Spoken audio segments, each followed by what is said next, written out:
A ball is thrown vertically upward. Which of the following graph represent velocity time graph of the ball during its flight?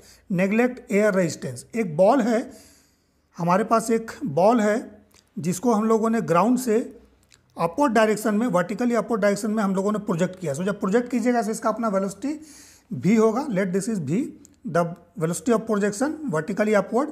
So velocity time graph हमें plot करना है इस ball के लिए जब ये ball ground से ऊपर की तरफ जा रहा है। ओके, इसमें दो केस पॉसिबल है। देखिए आपको बोला गया है velocity time graph of the ball during its flight, तो यहाँ पर फ्लाइट है मीन्स ग्राउंड से जब इसका प्रोजेक्शन आपने किया सो ये ऊपर कहीं ना कहीं जाकर इसका वेलोसिटी जीरो होगा। क्यों जीरो होगा? क्योंकि जब ये बॉल ड्यूरिंग फ्लाइट होगा सो इसके ऊपर नीचे की तरफ mg force that is the weight of the ball will act and this g is what? Acceleration due to gravity. Means velocity इसका हमने ऊपर की तरफ दिया और इस पर डाउनवर्ड फोर्स एक mg एक्ट करना स्टार्ट हुआ। So due to this mg force जो कि इसके वेलोसिटी के अपोजिट डायरेक्शन में है, इस बॉल के लिए रिटार्डेशन का काम करेगा। मीन्स इसके अपवर्ड वेलोसिटी को धीरे धीरे डिक्रीज करेगा, ड्यू टू विच ये बॉल एक समय ऊपर जाके कहीं ना कहीं इसका वेलोसिटी जीरो हो जाएगा और ये बॉल फिर से रिवर्स उसी डायरेक्शन में रिवर्स जो है ग्राउंड की तरफ वापस आएगा। ठीक है,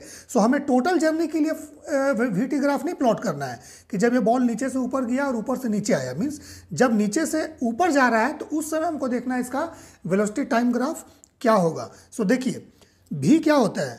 v equal to u plus a t. ये जनरल फॉर्मूला हम लोगों के पास है, चूंकि वी टी ग्राफ बोला है तो सिंपल हम लोग इस पर कंसंट्रेट करेंगे। Okay, so v equal to u plus a t. So यहाँ देखिए एक्सलेशन क्या है? This is retardation. आप बॉल ऊपर की तरफ जा रहा है और इसका रिटार्डेशन नीचे की तरफ है। So means minus g t, v equal to u minus g t. ये स्टैंडर्ड फॉर्मूला यूज होगा इसके लिए। ठीक है, सो देखिए ये ग्राफ कैसा है? ये ग्राफ एक स्ट्रेट लाइन का ग्राफ है, स्ट्रेट लाइन। अगर आप लोगों ने मैथमेटिक्स में स्ट्रेट लाइन पढ़ा है तो ये स्ट्रेट लाइन का ये इक्वेशन है, सिंपल। ठीक है, सो देखिए अगर इसमें आप ध्यान से देखिए t equal to zero, t equal to zero अगर पुट कीजिएगा at t equal to zero, means ये टाइम क्या है? इनिशियल टाइम है at the time of projection. So t equal to zero जब इसमें पुट कीजिएगा तो v फाइनल का वैल्यू क्या होगा? ये v final this is equal to u। अगर u initial velocity of projection है सो दिस इज u। ठीक है, सो यहाँ पर देखिए v दिया हुआ है। सो इसको सिंपल अगर v फाइनल लीजिएगा तो इसको v कर लीजिएगा। ठीक है, एनीवे सो हम लोग u मानते हैं। अगर u मानेंगे let this is u upward velocity, so क्या हो जाएगा?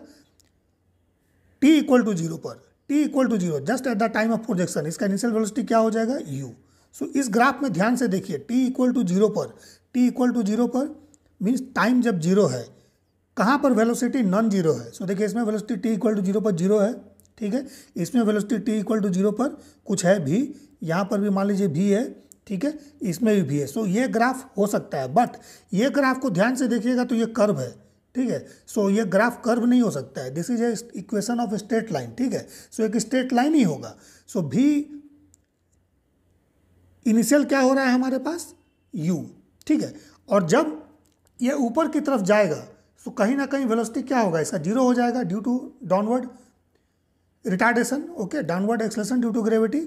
Okay, downward force. सो इसका फाइनल वेलोसिटी क्या होगा? कहीं ना कहीं फाइनल वेलोसिटी वो टाइम के साथ घटते जाएगा और एक समय जीरो हो जाएगा। सो v फाइनल इसका क्या हो जाएगा? जीरो। ठीक है, t इक्वल टू जीरो पर इसको इनिशियल मान लीजिए, i मान लेते हैं। ठीक है, आई मान लीजिए इनिशियल वेलोसिटी u।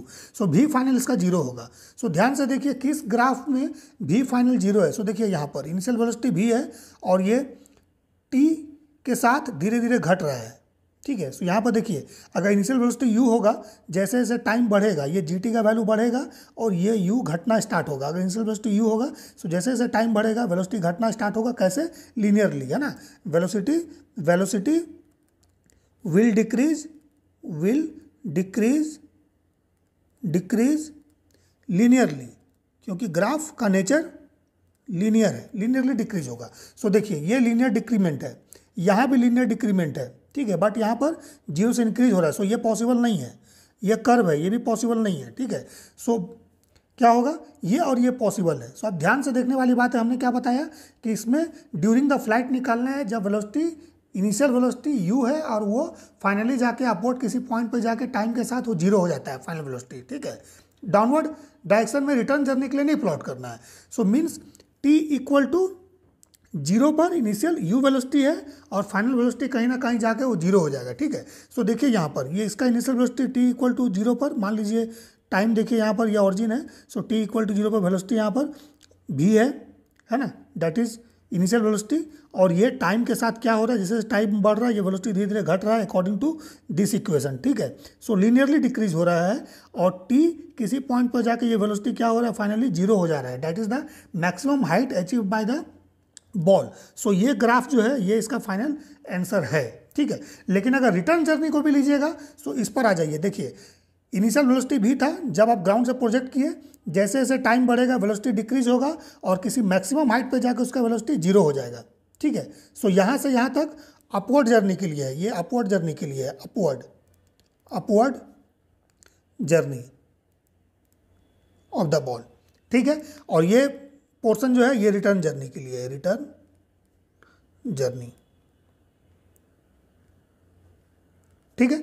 सो जैसा किसी मैक्सिमम हाइट पर बॉल पहुंचकर वेलोसिटी उसका मान लीजिए यहाँ पर जीरो होगा, v फाइनल जीरो हो गया, यहाँ पर तो मान लीजिए इसका u है जो हम लोगों ने लिया है, ठीक है। वेलोसिटी जीरो हो गया तो क्या होगा, ये बॉल फिर रिटर्न डायरेक्शन में आएगा।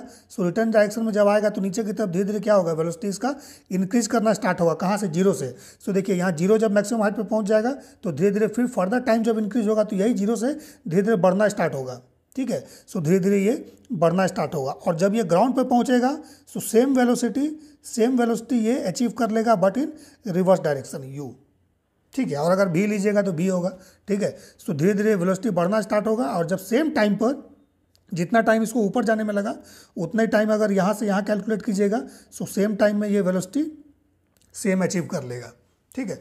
सो अगर अपवर्ड और डाउनवर्ड दोनों जर्नी के लिए पूछेगा ओवरऑल सो ये ग्राफ हो सकता है, और सिर्फ अपवर्ड डायरेक्शन के लिए पूछेगा सो ये ग्राफ इसमें हो सकता है। ग्राफ कैसे चेंज हो रहा है, कैसे वेरी कर रहा है, so it is linear graph, ठीक है। Linearly decreasing, velocity is linearly decreasing. Velocity किसको फॉलो कर रहा है, वो इस इक्वेशन को फॉलो कर रहा है। तो ये इक्वेशन क्या है, एक स्ट्रेट लाइन का इक्वेशन है। सो इस तरह का प्रॉब्लम जहाँ पर आपको ग्राफ चूज करने के लिए बोलेगा सो आप ध्यान रखिएगा कि किस तरह का इक्वेशन उसमें फॉलो हो रहा है। जैसा इक्वेशन फॉलो होगा ग्राफ का नेचर वैसे ही होगा। और इसके लिए आपको सारा इक्वेशन पता होना चाहिए, पैराबोला का इक्वेशन, इलिप्स का, हाइपरबोला का, सर्कल का, स्ट्रेट लाइन का, ठीक है। जैसा क्वेश्चन होगा वैसा इक्वेशन डेवलप होगा और वैसा आपका ग्राफ हो सकता है, ठीक है। So this is the answer for this question, ठीक है। और ओवरऑल जर्नी के लिए अगर पूछेगा सो ये वाला होगा।